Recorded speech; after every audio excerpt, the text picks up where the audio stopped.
Today's the third day of the Yom Kippur War, where things started to turn around a little bit, and the Yidden got people to the front and were able to hold back the Egyptian and the Syrian armies.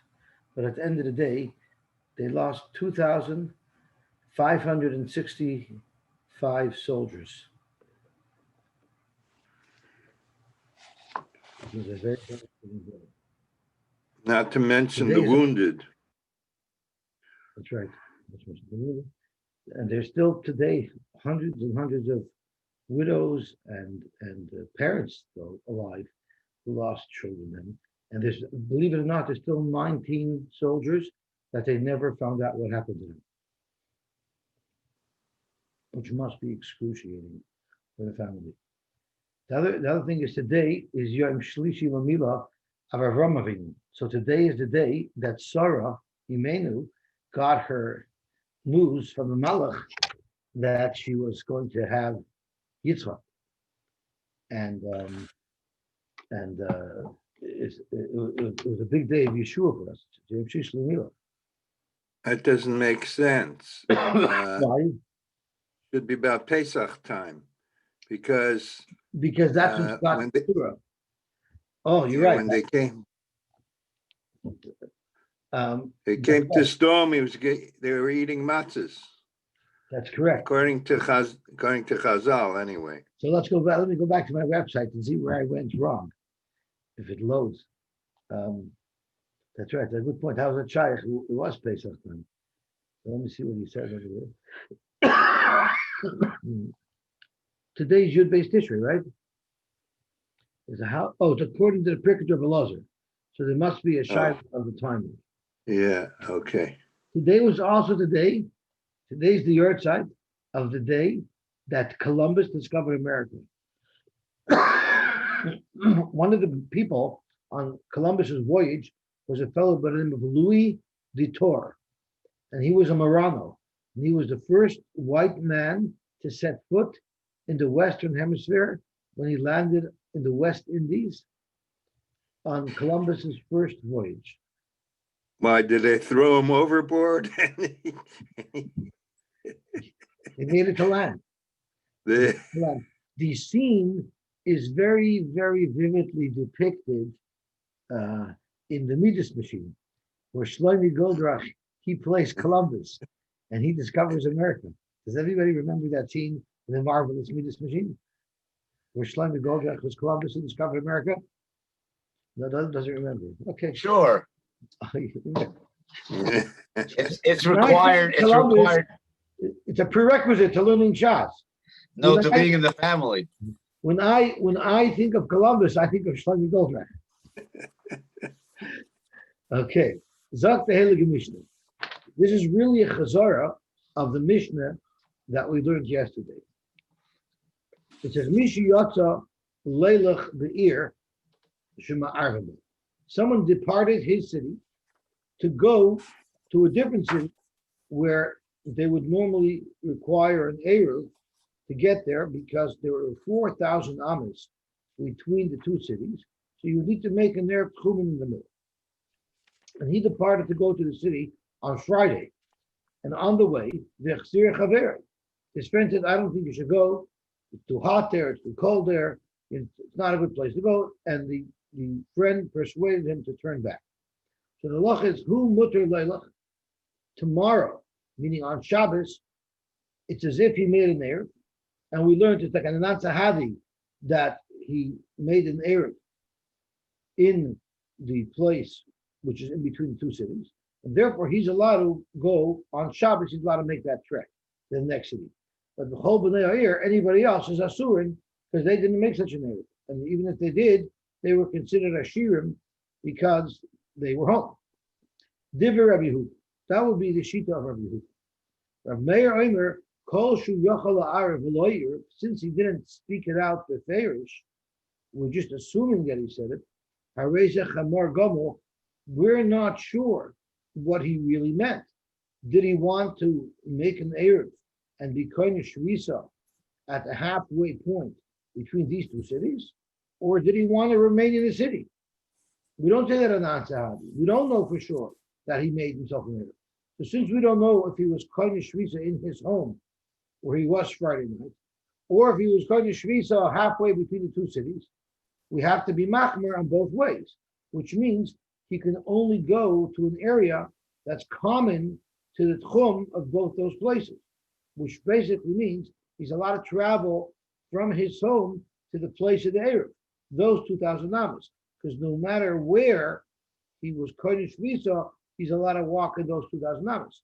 But he can't go past the Mokum Erev because maybe he was Kohen Shvisa in his own home, and he can't go past his own home because maybe he was Kohen Shvisa in the Mokum Erev.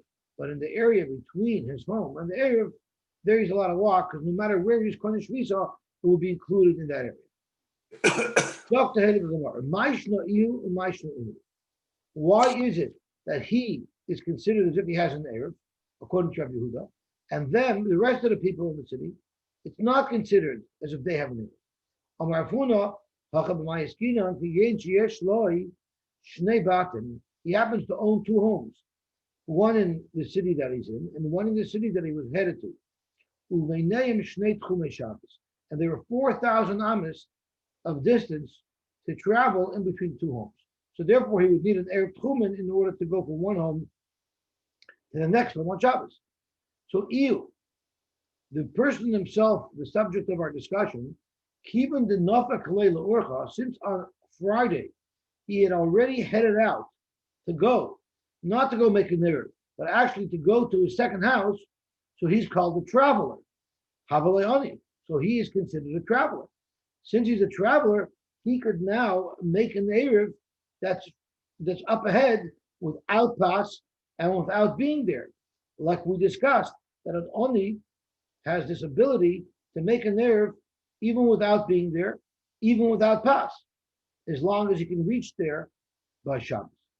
But the other people of the city, they never left their city to travel, so they can't have this ritual Erev unless they either dispatched pass there or if they went there themselves, and therefore only he could go to the next city on Shabbos, but anybody else who were home and were not on the way, they cannot go to the other city on Shabbos.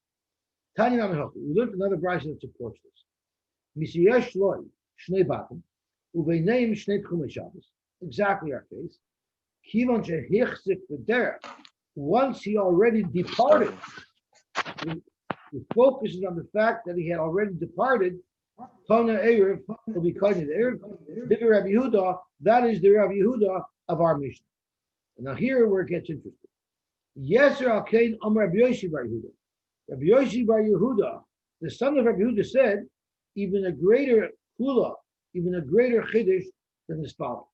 And he said, even if he never departed, he intended to depart on Friday, but he never actually left us home. Afilu motzei chaveirei v'amar loi lin poi eischamahu eistinahu. Don't go. I know you're about to leave. Don't go. You know why? It's too hot. It's too cold. It's not a good time to travel. But he intended to travel. Nevertheless, we consider it a good Erev. L'mocher mashkin v'hoylech.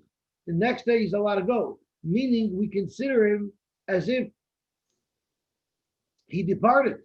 Rashi says, "Yes, okay. I feel loy hichzik b'derech." If he merely planned a trip, but he didn't actually leave because he was dissuaded from traveling before he even departed. Nevertheless, Zok Rabbi Yosef Yehuda Kula, that it's also a good area. Omer Rabba. So Rabba commented on this halach. Loimar, to actually require his friend verbally prevent him from traveling. Everybody holds, unless someone verbally stopped him from going. If he, in other words, if he traveled and on his own he turned around, there you don't have the Yanan Sahadi that he made himself a Erev, because he changed his mind. He didn't want to go. But if you clearly see his intention was to go, but someone convinced him to abort the trip for some specific incident, a schama, a stina, but really you know his intent is to go, there you say that he made himself a non-sahadi, that he made that Erev. So loymar Full amal pleaded. Everybody agrees that he had to have been convinced not to go by somebody else, and he didn't just turn away. Keep leading the machlokes between the machlokes between Rabbi Yehuda and Meir is lahachsim. If he actually had to have left, and there, Rabbi Yehuda is saying that even if you didn't actually leave, you just said you're going to leave, that's good enough. So it's not Rabbi Yehuda and Rabbi Yehuda and his father. Rabbi Yehuda seems to say he actually had to have left. Rabbi Yehuda holds he didn't actually have to have left, but everybody agrees that he couldn't have changed his mind on his own. You only say that it's huchsik, as if he made that Eruv if somebody else intervened and convinced him not to make his trip. Zok Rashi, loymar kul amalek tzarach. Sheyomer loy chaveroi lintfai. His friend had to convince him not to go. Just like the Mishnah says, when it's talking about Yehuda's shita, it says v'hechzirei chaveroi. And a third party had to intervene and stop him from traveling. The hashtav vadai mishum tzina v'cham Yehuda haderbe. Because that should, if somebody else intervened, it shows us clearly that his intent was really to travel there for Shabbos. It means that the specific incident, the traffic jam, the tzina v'chama stopped him, but really he wants to go. Therefore, he wants to be kodesh there. The Afapi Shaloi Omar, even though he didn't verbalize and say, I want to be kodesh there, but since you know he was planning to go and somebody interrupted his plans, we have this Anan Sahadi that was definitely his intent. Avol in Choser Me'atzmai. But if on his own he was traveling from city to city and then he suddenly turned around and decided to end his journey, then you could say he changed his mind and he doesn't want to go for Shabbos at all. He has no intent to go. And therefore, there's nothing here that'll show, that will reveal his intention that he really wants to go for Shabbos, because he just spontaneously turned around. And therefore, his home, his Makom Shvisa, is going to be back at home, which is where he returned. So that's how Rabbah learns. Rabbah learns we have a machlokes as to whether or not he had to have actually left. Rabbi Yosy by Yehuda holds he didn't even have to leave. His father Yehuda held he has to leave, but everybody agrees that somebody had to intervene and tell him not to go, and that's what caused him to abort go. Rabbi Yosef Amar, and that is the extra chiddush that Rabbi Yosy by Yehuda added to his father, and his chiddush was even though the person has not yet departed from his home, rather he expressed an intent to depart, and then someone talked him out of it. His friend heard that he was planning to make this trip to his second house. His friend said, "Don't make the trip. It's not worth it. It's not worth it." That's where there's a machlokes. But everybody agrees that somebody had to intervene. Rabbi Yosef has a different approach to this machlokes between Rabbi Yosy by Yehuda and his father Rabbi Yehuda. Everybody agrees he had to have actually departed. Keep ligi loymar. The whole machlokes is if someone else has to intervene and say anything. So if he learns that l'chul alma, you had to have left the place that you were, and then you aborted the journey. The question is, do you need that somebody got involved to abort the journey or not?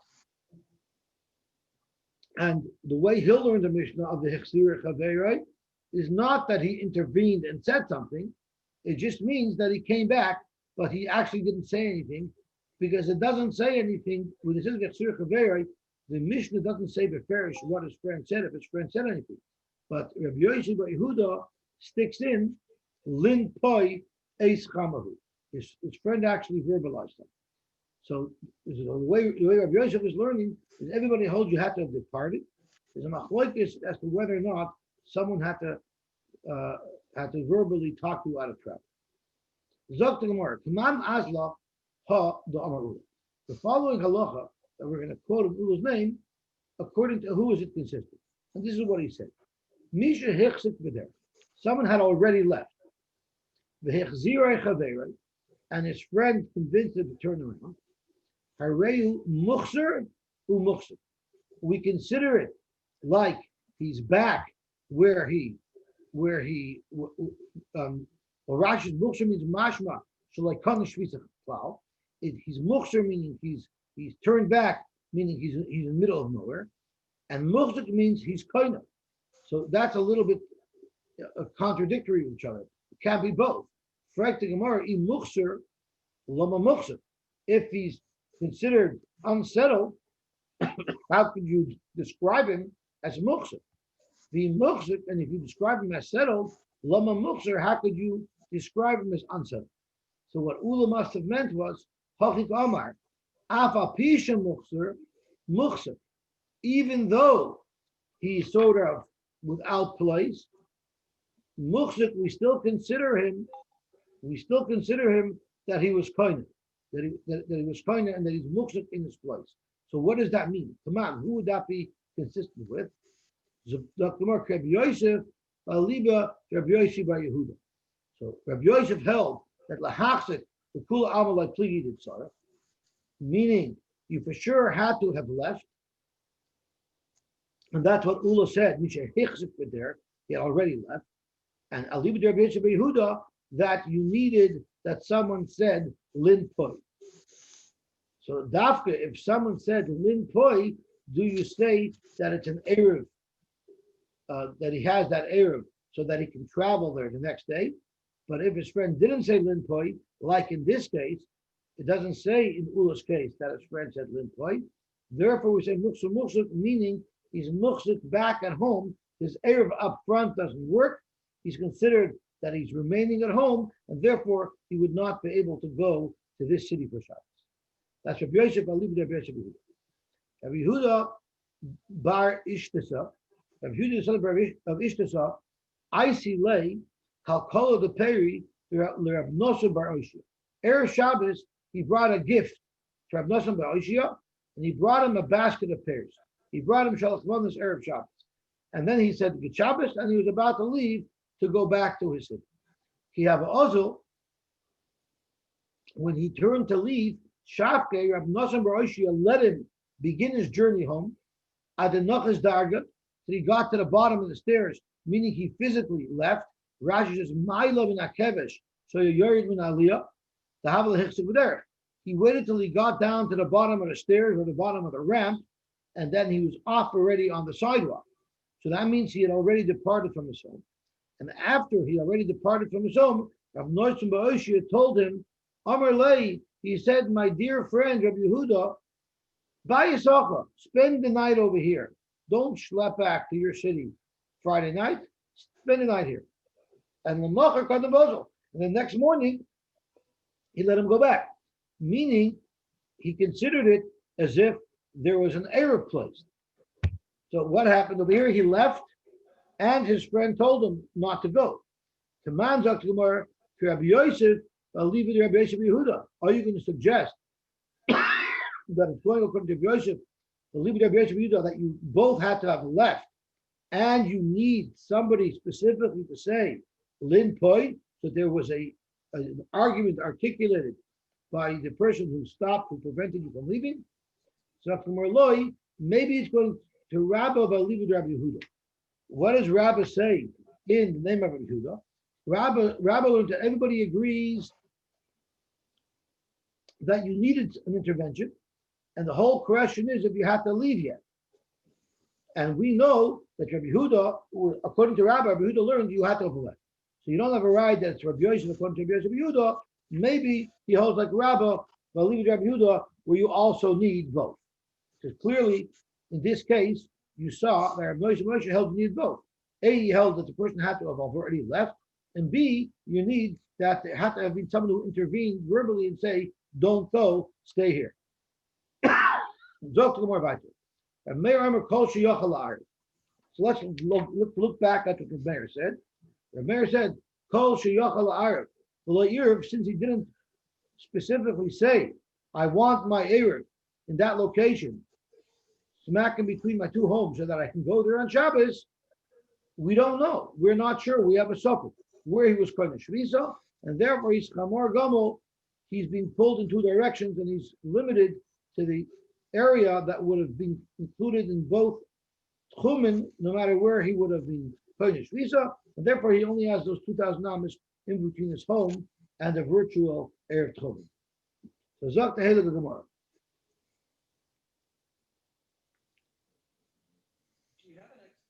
Meir Eimer, kol sheyochel la'aretz. In fact, the Gemara hatanina chadazim. We already learned. Yosy, could you hear me? Yes, I hear you beautifully. Go ahead. Chaim Tzvi.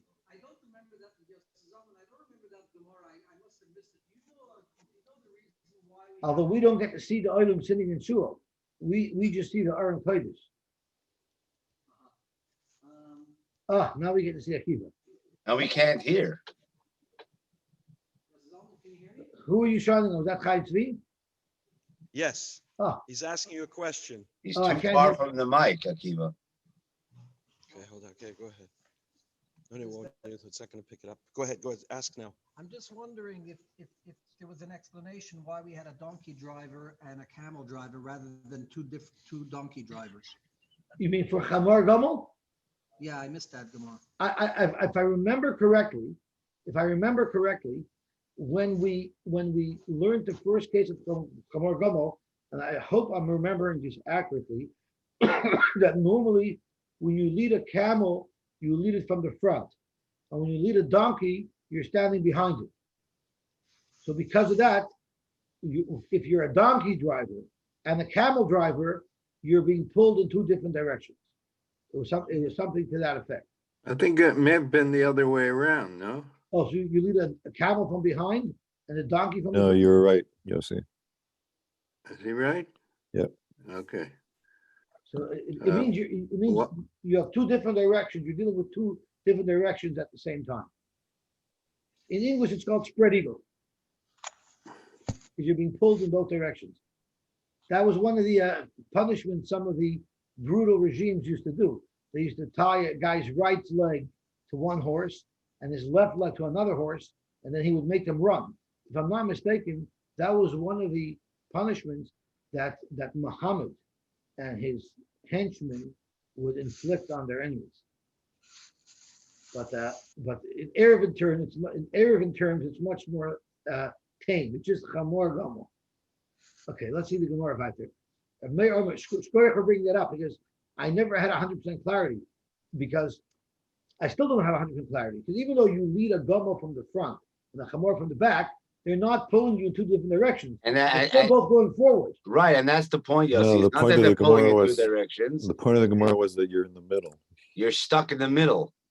Uh-huh. Exactly.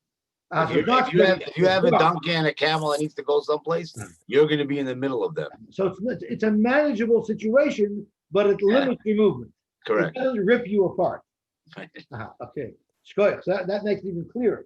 It's not shot. I'm stuck without anywhere to go. I actually have. Somewhat like Rabbi Lowy these days during Corona. Talk to Hillel Gemara Vayter. You can hear you. Yossi, one more question. No, Go ahead. It's not a question. I just wanted to mention that this year, can you hear me? Yeah. Very faintly. It is, because this one, this next one. This year there was we got up in the morning and there was a raccoon that he had 2 feet on the boat and 2 feet on the dock, and the boat was actually drifting away. And when my father saw that in the morning, that the raccoon was just about to fall, he said, "This is the moment of truth." Chamor Gomo. Okay, that raccoon was once me. Okay. Talk to Hillel Gemara. With Meir Eimer calls Yochel Haaretz, you have a Chamor Gomo. Correct Gemara. Hatanina Chadazimna. We had a Mishnah already that told us. Rashi says where the Erev moved during Ben Hashmoshes, and we don't know if it was koina and therefore we don't know if he was koine shvisa here or there. It's chamor gomel. So we already know this halacha of Reb Meir by a suffix erev that's chamor gomel. Suffix Reb Meir b'Yehuda Omer Areza chamor gomel. Reb Sheshes, and let's do an exact case. Suffix niskalvel chutz l'tchum or nisrach mib'oijoin. Either his erev rolled chutz l'tchum before shkia, meaning it wouldn't, even if it was kind of shvisa for him, it doesn't help him because he can't get there on Shabbos. Or nisra from Vajayim, or if his erev got burnt up, ain't an erev. This is not an erev. Mishach Sheikha, if it only happened after the night, meaning it was already kaina, hareza erev. The problem is Sabbath mid Vajayim, Sabbath Mishach Sheikha, there of Meir of Yehuda Oimim, it's hareza chamor gamal. Alma kol sveka chamor gamal. You see, every subject is a chamor gamal. Must nisanami sveka. And our Mishnah is a suffix as well, according to Reb Meir, if he established the Erev or not, if you say the non-tzadi. So why does Reb Meir have to repeat it again?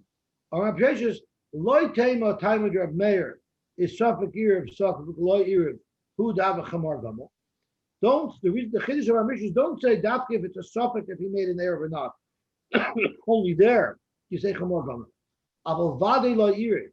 But if you know for sure that the Erev didn't work, lo yav chamar gamel, you don't say chamar gamel. Rather, afilu vade lo Erev, even in the case where you know for sure his Erev was not successful, but he didn't want to be where he was. Afilu vade lo have a chamar gamel.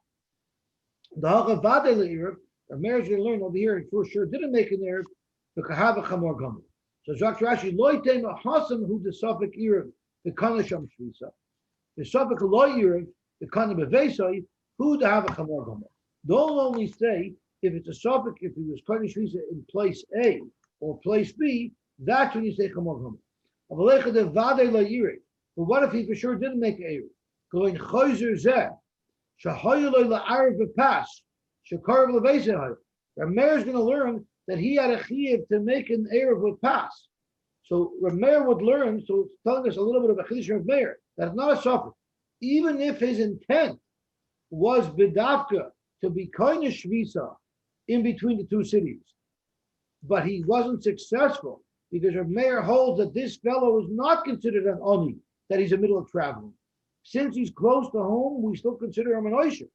So therefore, he tried to make an erev, and we say sure he wanted to make that erev, but he was unsuccessful. So meaning in his house he didn't want to be shoyvis because he wanted to be able to travel to the next city, to his other house on Shabbos. He was unsuccessful in making the Erev because he's not considered an Oni, because he's close enough to his house. He's Chamor Gomel because he's stuck without any Mokum Shvisa. That's the Chiddush of Rav Meir. It's not Chamor Gomel because of a suffix. It's a Chamor Gomel because of a Vadai. He wasn't Shoyvis here and he wasn't Shoyvis there. Zokt Ehel Mishnah. And that's Chiddush because really that should be, he shouldn't be able to go out of his Daled Amos, but we still say Chamor Gomel. Misha Yata Chutz L'Tchum.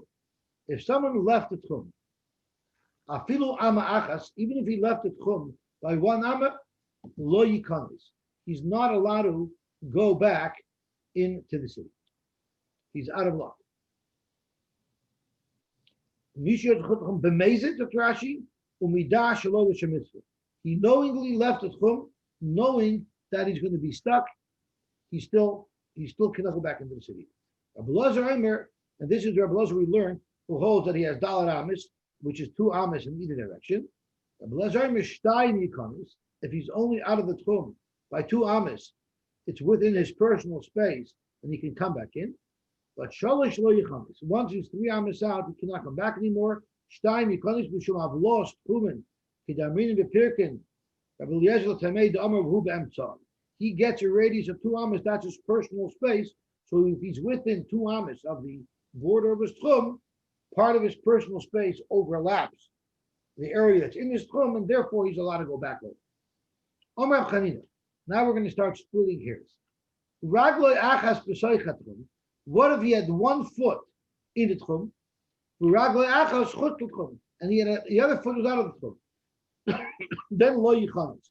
He can't come back in. If 1 foot is out of the Tchum, we consider him out. Ichsiv in Toshav in Shabbos Raglecha. We say this in Kiddush. And Raglecha is in singular form. Raglecha Ichsiv. So even if 1 foot is out, you're out.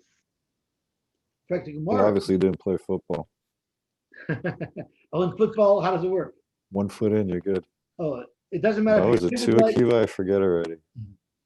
No, it's gotta be two. 2, right, sorry. It's one. In fact, the Gemara, you see, we think that the people who invented the rules of sports pulled it out of their heads. It's all based on Gemaras that they learned. In fact, the Gemara, the Vatanya, Ragloi Achas B'Soichachim. 1 second, Ragla- yes. Yes, you would say. Go It's ahead. interesting because you see from this Gemara from Rabbi Chanina that an amma is a footstep, and that's why he's Very making good the- point. So this is right. We learned earlier, if a person doesn't know exactly where his thumb is, he can count 1,000, 2,000 footsteps. So Right. you just highlighting that Gemara, you see a footstep is in sync with an amma. So an amma is a yard. If you want to Approximately. translate that into football, Well, a yard is 3 feet, right? right? And an So amma is if more you like- make 1 step, if 1 step is an amma, a yard, you take 1 step is also a yard. no? So the question is an amma 1 step for man or 1 step for mankind? Yeah, The other question on a serious point, Yosy Zalman, is that you have the step of a young, healthy man and the step of an older man. A step of an older man is maybe 1.5 feet, which may be the chumrah of an amro when it comes to a small amount. The step of a younger man might be 3 feet. I hear. That's I what take you the average, an average step. Right, we had that Shiloh a couple of days ago. There was a Bryson Kalem that lists off which shurim are totally in the individual and which shurim are totally in generally use of the average. And Amma was one of the ones under the discussion because we said the reason why Amma wasn't listed in that Bryson was because most of the time you use the Amma of the individual, but sometimes not. We were talking about measuring what the person's Dalet Amas is for Shabbos. And we were talking about a man who had very small Ivorim. And if you used his Amma, 4 of those wouldn't be enough to contain him because his body was normal size and his Ivorim were smaller. So he uses the average Amma. But for other things, you would use exactly the Amma of a person. So you're right. So does that mean that a person with small footsteps doesn't really have 2,000 amas? He's got 2,000 of his steps? I don't know because that person still would need Dalet Amas if he's lying down. Uh-huh. So maybe he's considered like the Benanis who we use average Amas for him, even though his Amas might be less. Mhm. But with footsteps anyway, when we're talking about measuring it according to the length of a person, we're measuring it from the elbow to the end of the finger. The walking, the footstep isn't really the sheer. It's just an average. It's just like a rough estimate. So I don't think anyone uses that as the actual measurement. The only child using an amma as an actual measurement is when you're measuring from the elbow to the finger. Right, well, they didn't ask that question, how big is a tefach, a small person's hand and a large person's hand. When the Rebbeinu Shalom gave the measurements for the Mishkan, right? You think Moshe Rabbeinu said, well, how big of a tefach should it be? How big of an amma? How many tefachim make an amma? He seemed to know. He seemed to Dave, know. That was Noach who asked, what's a cubit? That's a cube. That's from. Right. I think Moshe Rabbeinu knew. Right. Is that from Bill Cosby's? Yeah. There was actually an article today in Arut Sheva, I think it was today, that they found jugs buried from, I think, the Yemei Bayis Rishon, and somehow from those jugs, they're going to be able to make a riot to what the exact shear of a tefach was in the time of the Beis Hamikdash. And I think Chaim Tzvi once referred to it. If you find old kalim can you bring a raya that was the right shear, or maybe the one that you found isn't precise? And this shaila was asked to Rav Elyashiv because who is Akiva's hero? Indiana, what was his name? Indiana, what's your friend's name? Akiva's a big hero. The guy who Indiana Deutsch. Indiana Deutsch. Okay, yeah. Indiana Deutsch actually had a shaila. He found, I think it was something called a litra, and in some sunk ship somewhere, he found some measurement that said on it a litra, and he asked a shaila by Rabbi Yashiv. He asked a shaila by Rabbi Yashiv if he can use this as a raya that this is what the litra was, and that'll clarify a lot of machloekes on shiurim.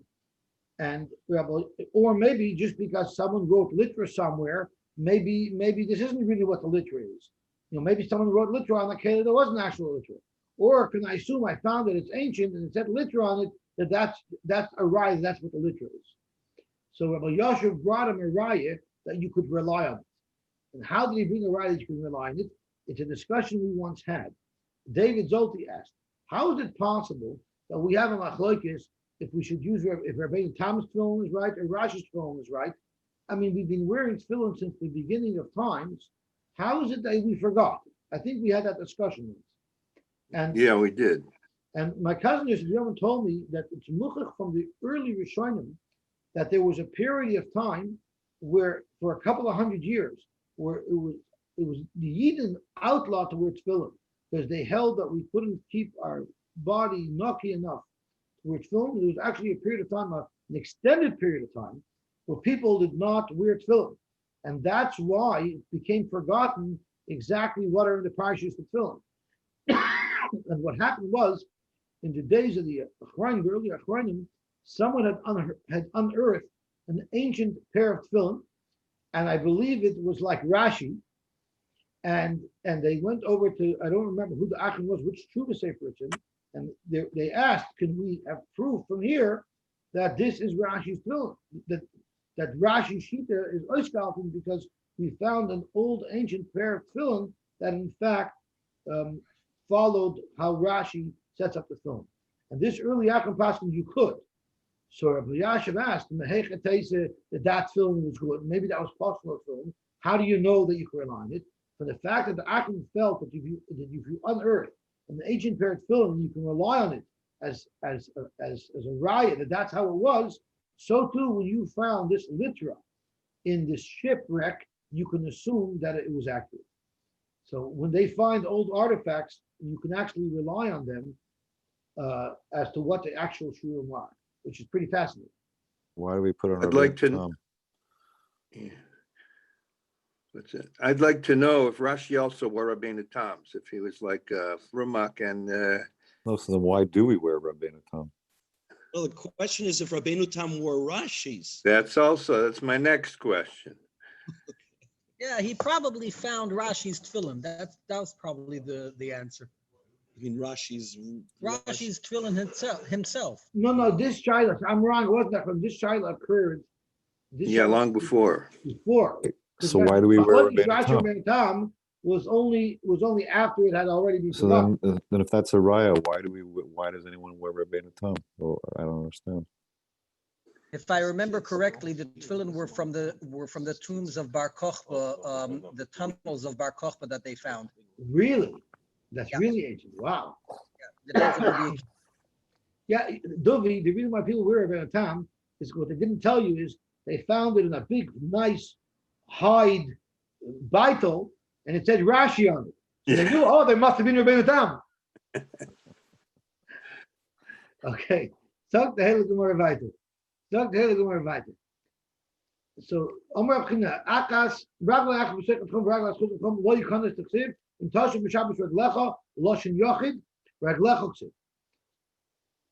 Fragt die Gemara, Batani, Ragla Achas B'Sekhet Chum, Ragla Achas Chut Chum, Lo Yikonis. How could you tell me that Rav Chanina holds you can't come in 1 foot out is no good? We have a brayso that says it is good. Look, tomorrow you're right. It's a machlokes. That brayso will follow the sheet of Acherim. Tanya, Acher Moimim, Lamakim Shirubai Huniska. You look at the place where most of his body is. So he could have 1 foot that's over the tchum, but most of his body is back in the tchum. Rashi is Lamakim Shirubai Shamu Niskar, Verubai Besaychat Chumu. Most of his body is Besaychat Chumu. He just leaned out 1 foot. Niskar, Klemer Basar Rubai Shadinu. We say his location is where Roif's body is. Since only 1 foot is sticking out of the tchum, I guess it means he has not yet transferred his weight to the foot that already extended out of the tchum. Therefore, he's allowed to come back into it. What if he lifted his second foot, then he's out? Maybe then it's not rubai b'sechet tchum. Because the moment the roiv of his body is out of the tchum, he can no longer return. Ikadami, there was another way this incident was reported. Amar Rab Chanina raglei achas b'sechet tchum, raglei achas chutz tchum yikanes. You could stay in. Tichsim im toshav yishabes raglecha, and although raglecha, the ksiv is singular, but raglecha with a yud, which is plural, karina, it's read with a plural connotation. So therefore, we're saying that both feet have to leave in order for you to be considered out of the tchum. Frekti Gemara Vatanya lo yikanes. I will learn a brisa that says that if one of your feet is out of the tchum, you cannot come back in. So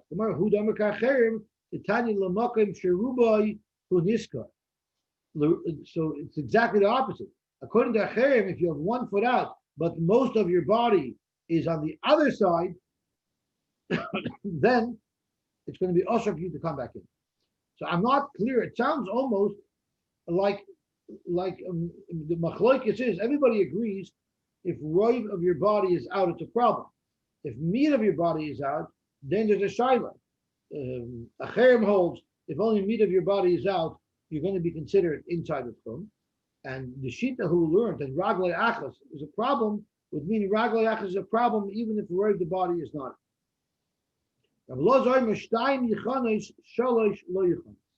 If you're 2 amas out of the tchum, you're still good because your personal space overlaps the area of the tchum. But once you're 3 amas out of the tchum, then you're already too far. Frekti Gemara, how could you say that? So you see that Rabbi Elazar holds even 1 foot out is even 1 am out is not good. So tomorrow like kasher. When does Rabbi Elazar hold that 2 amas you could still go back into the tchum? Is if you're in the middle of leaving from the first amma into the second amma, so you're still within 2 amas. That's where he meant that you could still go back into the tchum. But if he's leaving the second amma, going into the third amma, that's where he holds that it wouldn't be good. So when he says it means that you're in the second amma, but you're already leaning over into the third amma. That's too far out. But Tanya Belezer Aimer. Wouldn't the same rule apply, or same machlokes? That would be like the border, 1 foot out or 1 foot in. You want to know if the machlokes between a Chanin and a Chem would apply? Yeah. I would assume so. Right. I would assume so. Rabbi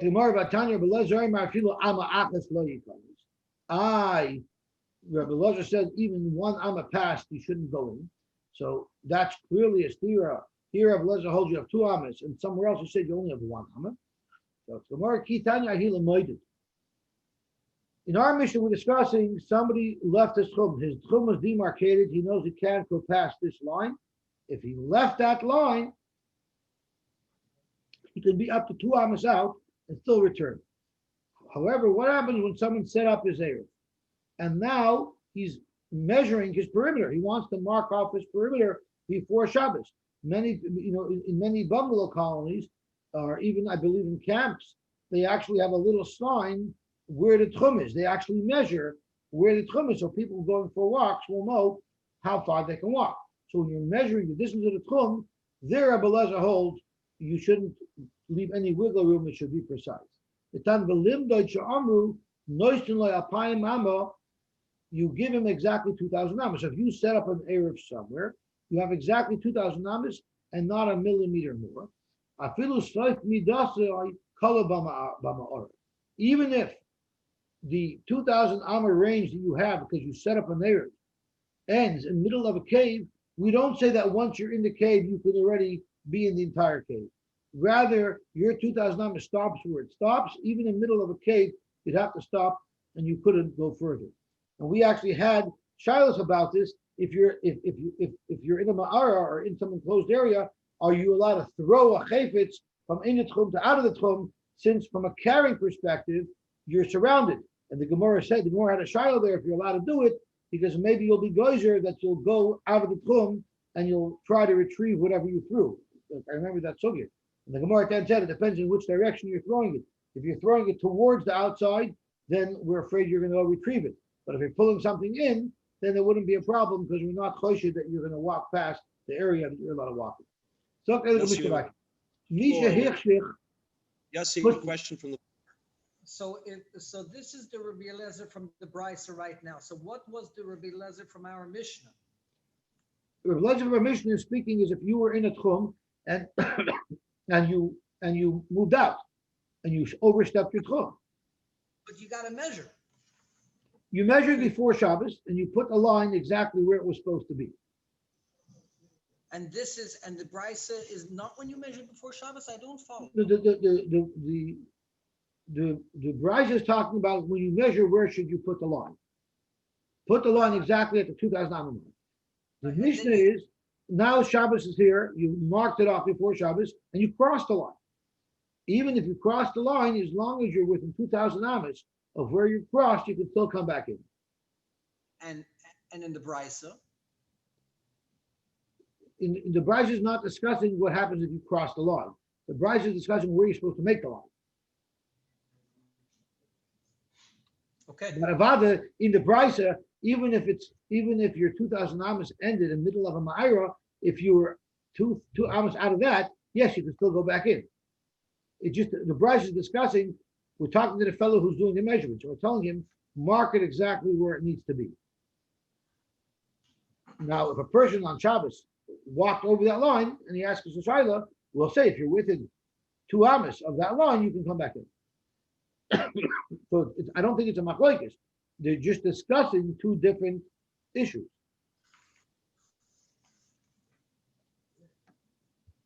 That silence is definite. no, it means it's clear, it's answered. Okay. Zakt the hele Gemara. Misha hechshich chutz l'tchum. A guy was chutz l'tchum. So Rashi shu baba there. He was traveling. It became night and it was out of the tchum. He's not going to be able to make it home for Shabbos.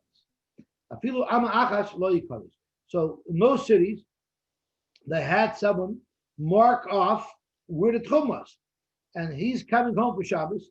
And his Rav says he has until 7:52 to get within the tchum. He's running for his life because he wants that chicken soup that his wife has prepared for him at home. And he's running and running and running, and bam, the alarm clock goes off, 7:52, and he's like one step away from getting into the tchum, and now he's stuck. And he wants to come in so badly, he's freezing cold, he's hungry, he's tired. Zok the Heilige Mishnah, lo yikanes, can't move, you're stuck where you are. Shimon Omer, no problem. Afilu chamesh asrei amas, if he gets within 15 amas of the sign that says, at Kan Tchum Shabbos, Yikonis will let him in even though he's within 15 hours. You know why?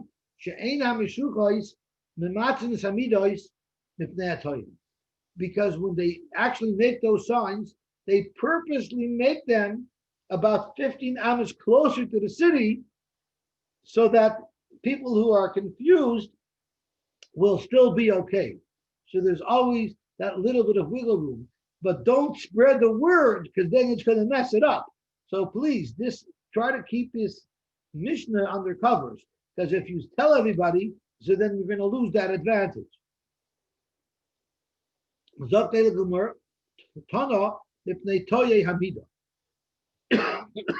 It's because of Toya means let's see Rashi. There are people who might not recognize it's probably not a big neon lighted sign. It's some type of stake that they put there in the ground. We're afraid somebody won't recognize it properly. Sometimes people pass it and come back. And they didn't even realize that they did it. So because of that, they put the markers way inside, so that even if someone passed it and didn't chap that he passed it until he passed it, that he'll still be okay. Lish nachrina, v'loy shemachit. I didn't hear this one. The davka tesvav noka. The Mishnah that says that we give 15 amos of wiggle room is davka. The Toya Hamida, who are the Toya Hamida? Heim Hameshuchos. HaKoyvenat Chubim. We're not talking about someone traveling will get mixed up and pass the marker without realizing it and chap before he's 50 amos away. We're talking about the people who actually did the measurements. They're making a mistake. We learned that you could only use a tape measure that's 50 amos long, and therefore, our boim chavolim yesh lalpayim. In order to measure 2,000 amos, if you have a maximum tape measure of 50 amos, you're going to end up needing 40 tape measures. And as you go from one tape measure to the other tape measure, you end up losing space. I guess when you hold it, that area wasn't counted. So you end up not having the full length of your 50 amma tape measure. And the place where you grab, the amount of rope that you grab in your hand and you're holding it is a tevach and a half a finger. It would work out to 80 tzvachim and 2 etzbois, so only yud tzvachim. So all of those overlaps add up to 15 amas. So when people do the measurements, they forget to calculate that they missed out the areas where there was overlap. So whenever they measure, as precise as they are, they're always setting up their markers 15 amas closer to the city than necessary, and because of that, you always have that wiggle room, which is always nice to have. Okay, let me quickly chop the next chelik. I forgot to pull it because I want to chop around the next mission.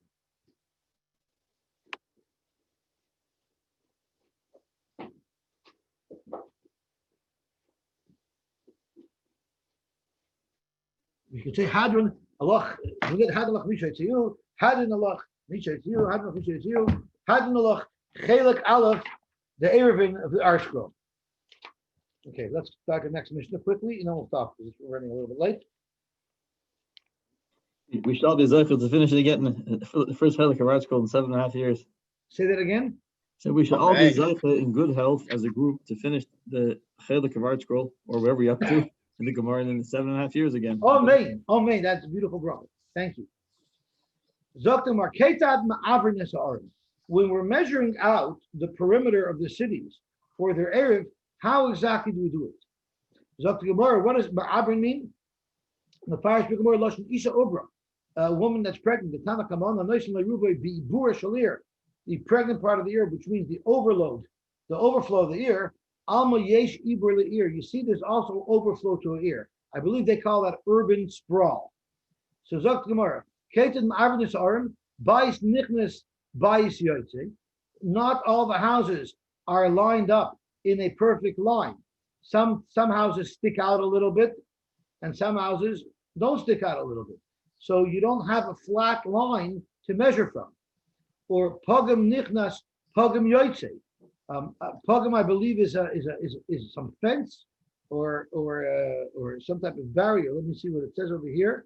Pogam is if it's surrounded by a wall, a tower. So these little towers that stick in and out. So there's not a straight line. A typical wall of a city is not a straight wall. Pogam and pogam yoytze. Hoyjam gedudiyos, the voice of Soretz Bachim, or that if there's some broken walls that were 10 Bachim high. Again, these are all things that stick out that create a scenario that the wall isn't perfectly straight. Or ugeshorim, or nefashos, can go into Oishnal Kaver. So if there's Matzevis or some, Akiva, you see about a special mention. If there's Matzevis there that also make it that the wall shouldn't be even, I guess they figured we have to build a wall to the city. We got to put a Matzeva. Why don't we kill two birds with one stone, right? Sheyesh Bandira. If there's places where you can actually live there, I guess unless there's something with oil there that someone can live in, it's not considered part of the city. So the halach is Moitzian Esamida Kenegdan V'Oisen Oisa Kimin Tabla Mirubas. So Rashi says, what does it mean Moitzian Esamida Kenegdan? In Belitas Halolu, Eitzel Karen Mizrachus Sephoinis, let's say that you have a straight wall, but only on one end of the wall, let's say the northeastern portion, that's where it sticks out. So Royan Kilo Yesh Belita Acheres Kenegda V'Karen Mizrachus Sephoinis. You look as if the wall on the south side also sticks out that same amount. And you run an imaginary string from those 2 points. So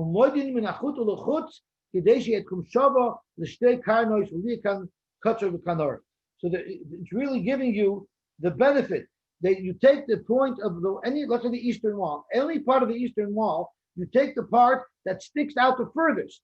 And that's where you draw a straight line parallel to the original wall, and that's the outer limit of the city. So we're really giving the city every bit that we can give it. You don't draw diagonal lines. If there's something sticking out on one end and another the other end, you don't draw a diagonal line. You draw a straight parallel line to the wall from the point on the wall that's the furthest out. And you don't round the edges. You make a square around it, so you get the full square area of the city to be part of the actual city. I guess we could stop here. This is not a physical error that they're making. The Mishnah is talking about. It's just where the city boundaries are. Where the city is. That's right. City boundary lines. That's right. When you're measuring the square footage of where you have to pay property taxes, they're very inclusive. Or when they're measuring your square footage of the common area, so we know we know how much you're paying rent on and how much you're paying what's it called, TMA? The TMI, right? So we count all that area. Okay, have a wonderful day. Thank you so much. Yosy, but for an Ari Miklat, this could be a din of two, can't This it? could be a life and death. You're right. For an Ari Miklat, this could be a life and death measurement. Yeah, but you get the what do they call them? The fields on the outside.